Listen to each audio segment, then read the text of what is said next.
ज्यादा फोल्ड मत कीजिए, थोड़ा थोड़ा फोल्ड कीजिए, इससे घुटनों को आराम मिलेगा। और जिनको प्रॉब्लम नहीं है तो आप ज्यादा फोल्ड कर सकते हैं। बच्चे लोग ज्यादा फोल्ड करो, जितना ज्यादा जा सकते हो। इससे पैरों की ताकत बढ़ने के साथ साथ घुटनों की शिकायत दूर होती है। घुटनों को नीचे कर लीजिएगा, इतना थोड़ा सा, ज्यादा नहीं, जितने में आपको अच्छा लगता है, कोई परेशानी नहीं होती है। पैरों को जोड़ लीजिए, अलग अलग नहीं रखेंगे, पैरों को जोड़ लीजिए। पैरों को जोड़कर इसको आप अभ्यास कीजिएगा। पैरों को जोड़ लीजिए और इतना ऐसे सीधा रखिए। और बच्चों के लिए आप और नीचे चले जाओ, ये मजा आ रहा है। देखता हूँ कितनी देर खड़े हो पाते हैं। और नीचे जाओ, फिर धीरे धीरे वापस आओ। फिर एक बार श्वास करके छोड़ दो। एक राउंड और करते जाओ, 3-4 राउंड करो। उत्कटासन, जंघाओं में ताकत बढ़ता है उत्कटासन से। स्ट्रेट रहिए, स्ट्रेट। एक बार श्वास भर के छोड़िए। श्वास जितनी बार गहरी गहरी भरते हैं ना, आप शरीर में ऑक्सीजन लेवल को बढ़ाते हैं, उससे थकान दूर होती है। आसन में करते हैं थक जाते हैं, एकदम से वो थकान मिट जाती है, जो जिम वगैरह में नहीं होता है और ये योग में होता है। 3 बार कर लीजिए, एक बार और कीजिए, 3 बार करिए। अब पूरे शरीर को कैसे बलिष्ठ बनाना है वो तरीका बताता हूँ। ये भी आसन है, इसमें इस आसन में भी आपके मूलाधार चक्र क्रियाशील होता है। हर एक आसन में कुछ ना कुछ आध्यात्मिक चीजों का एक वर्णन होता है आसन में। तो अभी बंद कर दीजिए, पैरों को खोल दीजिए।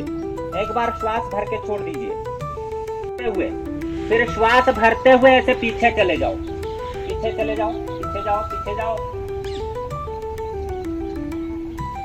फिर श्वास छोड़ते हुए आगे, श्वास भरते हुए पीछे करो, करते जाओ। और आध्यात्मिक दृष्टि से डायरेक्टली आपके मणिपुर चक्र क्रियाशील होता है। नाभि पर मणिपुर चक्र, यानी कि स्पाइन के बिल्कुल नाभि के बैक साइड में मणिपुर चक्र है, वो चक्र क्रियाशील होता है। ये चक्र क्रियाशील होने से आपके आहार से, खाना से लेकर पेट से संबंधित कई सारी बीमारियों का इलाज अपने आप होने लगता है। अब बंद कर दीजिए और एक बार गहरी श्वास भर के छोड़ दीजिए। अब पैरों को खोल दीजिए। और बुजुर्गों के लिए मैं बता रहा हूँ, शरीर को आराम से इतना दोनों साइड पे करेंगे। ये हाथ को रखिए यहाँ पर और ये आराम आराम से, जोर नहीं लगाएंगे, मतलब झटका नहीं लगाएगा, आराम आराम से कीजिए। टांगों को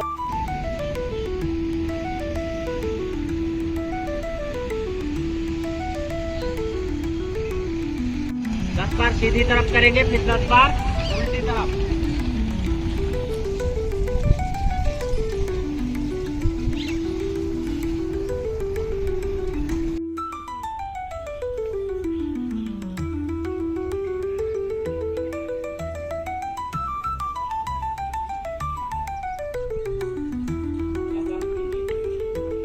अंदर खींच लो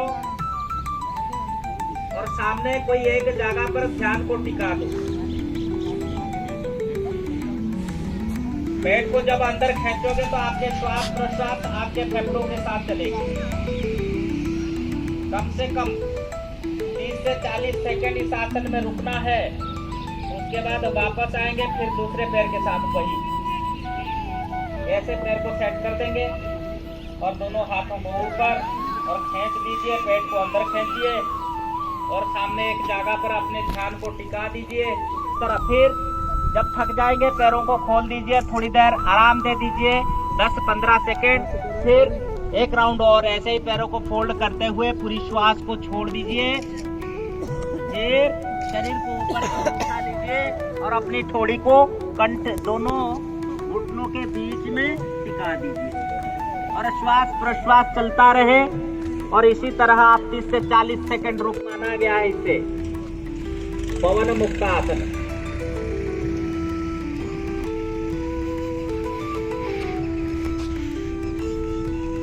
3 राउंड कीजिए। 3 के बाद फिर हम एक और आसन का अभ्यास करेंगे जिसका नाम है उत्तान पादासन। उत्तान पादासन में सीट के बल से आपसे रुका जाता है 20 सेकंड 25 सेकंड आप रोकिए कोई बात। फिर वापस आ जाएंगे, पैरों को जमीन पर रखेंगे, फिर दूसरा राउंड करेंगे। जरा 3-4 राउंड कीजिए उत्तान पादासन। इससे आपके घुटनों की प्रॉब्लम ठीक होने के साथ साथ पैरों की ताकत बढ़ता है। पैरों की थकान मिटने के साथ साथ पैरों में ताकत बढ़ जाता है इस आसन से।